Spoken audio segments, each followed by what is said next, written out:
प्यारे दोस्तों और साथियों, इंजीनियर विष्णु अग्रवाल का नमस्कार। आज मैं बात कर रहा हूँ ये जगदीश धनखड़ जो वाइस प्रेसिडेंट इंडिया थे, उन्होंने हेल्थ ग्राउंड पे इस्तीफा दे दिया था। तो उस वैकेंसी के अगेंस्ट इंडिया के वाइस प्रेसिडेंट के पोस्ट के लिए इलेक्शन हो रहा है और 9 सितंबर 2025 को उसमें वोट पड़ेंगे। अब इस इलेक्शन के लिए दो मेन कैंडिडेट हैं। बीजेपी रूलिंग पार्टी है, मेजोरिटी है उसकी पार्लियामेंट में, क्योंकि इसमें तो सिर्फ लोकसभा और राज्यसभा के मेंबर्स हैं, वही वोट दे सकते हैं, सिटिंग मेंबर्स। तो मेजोरिटी है और उन्होंने कैंडिडेट किया है ये मिस्टर सीपी राधाकृष्णन। ये तमिलनाडु से हैं, आरएसएस के बहुत पुराने मेंबर हैं, बीजेपी के तमिलनाडु में अध्यक्ष भी रह चुके हैं, एक पॉलिटिकल एक्टिविस्ट है। उसमें बीजेपी सरकार ने इनको कई स्टेट्स का गवर्नर भी बनाया। तो ये पॉलिटिकल एक्टिविस्ट जो होते हैं उनको कोई भी पोस्ट दे सकती है रूलिंग पार्टी, और कोई भी आदमी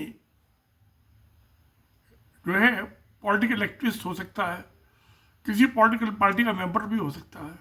उसके लिए कोई क्वालिफिकेशन की जरूरत नहीं है, किसी काबिलियत की जरूरत नहीं है, कोई इंटीग्रिटी की भी जरूरत नहीं है। एक गुंडा भी हो सकता है, बदमाश, एंटी सोशल, क्रिमिनल, वो होते हैं। आज जो है तकरीबन आधे मेंबर तो जो इंडियन पार्लियामेंट में है उनके खिलाफ क्रिमिनल रिकॉर्ड है। मैं विधानसभा की बात नहीं कर रहा। अब वो आधे आदमी जो लोकसभा के और राज्यसभा के, वो वोट देंगे वाइस प्रेसिडेंट के इलेक्शन में। तो खैर, इसलिए मैं सीपी राधाकृष्णन को, जो रूलिंग पार्टी का कैंडिडेट है, मेरी निगाह में उसमें कोई ऐसी काबिलियत है नहीं कि उसको इलेक्ट किया जाए।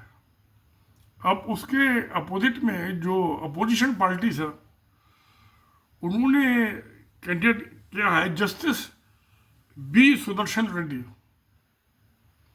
सुप्रीम कोर्ट के जज रहे, ये हाई कोर्ट में भी रहे, हाई कोर्ट के जज भी रहे, चीफ जस्टिस भी रहे। हर आदमी तो हाई कोर्ट का या सुप्रीम कोर्ट का जज नहीं बन सकता। उसमें कुछ काबिलियत होगी, इंटीग्रिटी होगी, ऑनेस्टी होगी, तो ही बन सकता है। कोई पॉलिटिकल पार्टी किसी को हाई कोर्ट या सुप्रीम कोर्ट का जज नहीं बना सकती। उसके जो सिलेक्शन होता है, they are not elected, they are selected. Collegium होता है हाई कोर्ट का, वो रिकमेंड करता है। तो कॉलेजियम होता है सुप्रीम कोर्ट का, वो उसको रिकमेंड करता है गवर्नमेंट को, तब वो अपॉइंट होता है। तो ये सिलेक्शन और इलेक्शन में ये फर्क है। कोई भी गुंडा, बदमाश, मवाली जो है गवर्नर बन सकता है, और बने हैं, उनके क्रिमिनल रिकॉर्ड भी रहे हैं, मगर जस्टिस नहीं बन सकता। इंडिया में तो नहीं बन सकता, बाकी जगह का मैं जानता नहीं। अब जो यूनियन ऑफ इंडिया में होम मिनिस्टर है अमित शाह, इलेक्शन में बहुत सी बातें कही जाती हैं, बहुत सी बातें नहीं भी कही जाती हैं, और कुछ चीजें ऐसी होती है जो नहीं कहनी चाहिए। 3 चीजें हैं, मगर जिनका कोई करेक्टर नहीं होता, मॉरल करेक्टर नहीं होता। अमित शाह को तो उनके गुजरात के ही जो ये डिस्ट्रिक्ट इंचार्ज होते हैं, एसएसपी या एसपी, जिसके खिलाफ कई क्रिमिनल रिकॉर्ड होते हैं, उसको तड़ी पार कर देते हैं, उसको डिस्ट्रिक्ट में घुसने पर पाबंदी लगा देते हैं, निकाल देते हैं। वो 1 साल के लिए होता है, आप उसको एक्सटेंड कर सकते हैं जब तक समझें कि ये क्राइम कर रहा है, ये सोशल हार्मोनी में नहीं रहेगा। उसके अलावा शायद ये होम मिनिस्टर रहा, उसमें 5 महीने की ये जेल में भी रहे। अब ये तो सब जो पॉलिटिकल आदमी होते हैं डिस्ट्रिक्ट के लेवल पे ही सुलझा देते हैं हमने केस, या तो जज को ब्राइब दे दो या उसका मर्डर करा दो, जैसे बीच लोहिया का करा दिया, जो अमित शाह का केस सुन रहा था। ये शहाबुद्दीन वाले केस में वो प्रजापति था जिसने उसका मर्डर करवाया था। ये उस किस्म के आदमी है। अब ये तो किसी के खिलाफ, तो इनका रिकॉर्ड ही है क्राइम में रहा है, डूबे रहे सारी इनकी। ऐसे और भी बहुत से पॉलिटिशियन, ये अकेला आदमी नहीं है। तो इलेक्शन में बातें कही जाती हैं, भाई सबसे वोट मांगना तो सबका हक है, देना ना देना वोटर का हक है, किसको दे या ना दे। मगर ये इन्होंने कहा कि ये तो नक्सलाइट्स है। जस्टिस बी सुदर्शन रेड्डी, कोई भी नक्सलाइट क्रिमिनल जो है वो जज नहीं बन सकता, ना हाई कोर्ट का, इवन डिस्ट्रिक्ट कोर्ट का नहीं बन सकता। तो उन्होंने किस बेस पर कहा है कि जब ये सुप्रीम कोर्ट के जज थे तो छत्तीसगढ़ में कुछ नक्सलाइट्स थे, तो वहाँ की गवर्नमेंट ने एक प्राइवेट आर्मी खड़ी कर दी।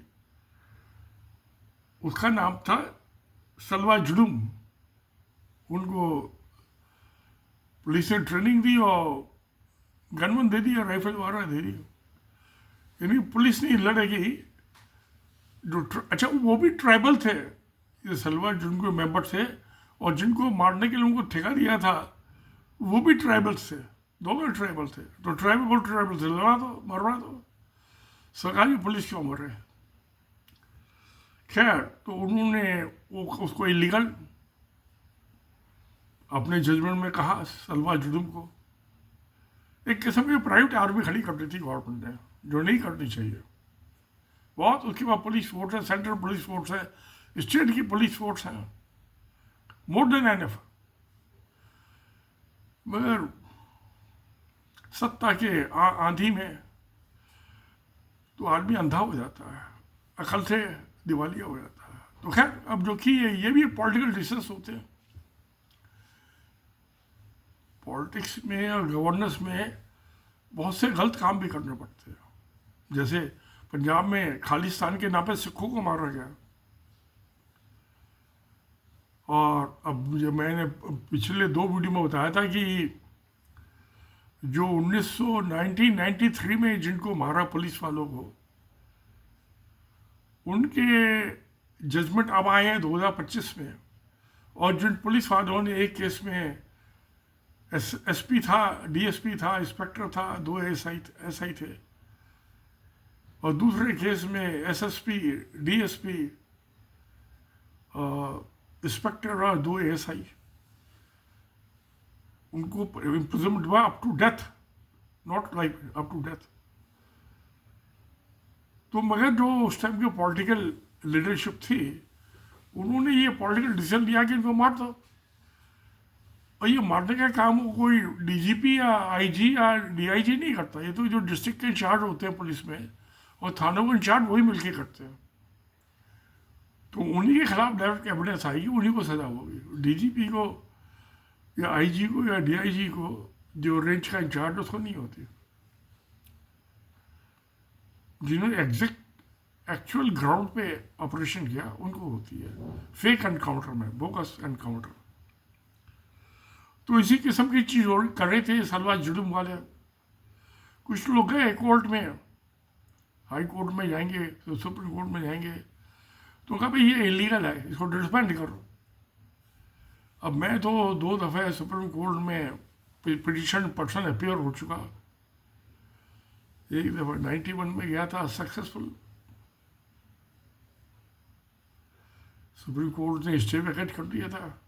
तो वो 91 था, मुझे महीना याद नहीं आ रहा डेट। तो वहाँ 2 जजेस की बेंच होती है, और वो दोनों जजेस में जज तो होते हैं मगर उनकी इक्वल राइट्स होते हैं। ऐसा नहीं है कि जो सीनियर जज है उसकी चलेगी, जूनियर की नहीं चलेगी, ऐसा नहीं होता, ना हाई कोर्ट में ना सुप्रीम कोर्ट में।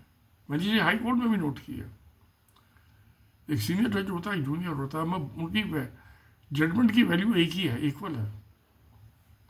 अब आपस में कंसल्टेशन से भी देते हैं जजमेंट, ऐसा नहीं है। यूजुअली जूनियर जो जज होता है वो कॉन्कर कर देता है जो सीनियर होता है। तो अब मुझे पता नहीं ये बी सुदर्शन रेड्डी जो थे वो उसमें सीनियर थे या जूनियर थे। बस 2 जजेस की बेंच है तो बात 100% श्योर है। वो जजमेंट दिया, उन्होंने जो ठीक समझा, बातें सुन के सरकार की भी बात सुनी, स्टेट गवर्नमेंट की भी सुनी, सेंट्रल गवर्नमेंट की सुनी, उसकी बाद ही देते हैं ना उन्हें जजमेंट अपना। तो उनकी काबिलियत पे शक करना या उन पर एलिगेशन लगाना कि ये नक्सलाइट है, नक्सलवादी, नक्सलवादी तो कहना है उसको, क्रिमिनल कहना है। और एक जिसके खिलाफ सबूत है, जो जेल में रह के आया है, जिसको तड़ी पार किया, वो जो है सुप्रीम कोर्ट के रिटायर्ड जज को जो है क्रिमिनल बता रहे हैं। तो प्यारे दोस्तों, हम सब लोग इंसान हैं, ना तो कोई जज भगवान है, ना कोई पॉलिटिशियन आदमी भगवान है, मगर हम जो है अपने आप भी जज ही हैं। सोशल सोसाइटी में हम जज करते हैं मेरिट डिमेरिट से, एक दूसरों को भी करते हैं, उनके काम को भी करते हैं। तो अगर जो आप 15, 16, 17 साल के बाद ये कहें कि जी ये क्रिमिनल है, इसका जो जजमेंट है क्राइम ओरिएंटेड है, तो ठीक नहीं है, जस्टिफाइड नहीं है। हम जजमेंट को क्रिटिसाइज करते हैं, मैं खुद करता हूँ। मैं जब कहा था वो पोल्यूशन से 1-1 लाख रुपए दो हमारी ज़िंदगी कम हो गई नॉर्मल साइज में, वो एक जस्टिस भरूचा होते थे सुप्रीम कोर्ट में, उन्होंने नहीं मेरे फेवर में ऑर्डर पास किया। तो मैं ये कहूँ कि वो गलत आदमी नहीं, आदमी बहुत अच्छा था, very honest, he treated me very decently, मेरे फेवर में नहीं दिया, ठीक है, आई एक्सेप्ट, मेरे पास क्या दूसरा अल्टरनेटिव है। उससे पहले स्टे वैकेट कराने गया था, उन्होंने मेरे फेवर में दी दिया था 91 में। तो मैं कहूँ कि वो आदमी अच्छे थे, वो भरूचाबाद वाला गलत था, ऐसा नहीं है, ऐसा नहीं होता। अभी 2 जजेस होते हैं, एक आदमी को आप क्रिटिसाइज करें, आपको जजमेंट पसंद है नहीं पसंद है, यू क्रिटिसाइज 1000 टाइम, मगर उसको जजमेंट देने वाले जज को आप क्रिटिसाइज करें, ये चीज़ ठीक नहीं है। ये तो जिसकी जो मॉरलिटी नहीं बचती, तो क्रिमिनल टाइप का ही आदमी ऐसे बात कह सकता है।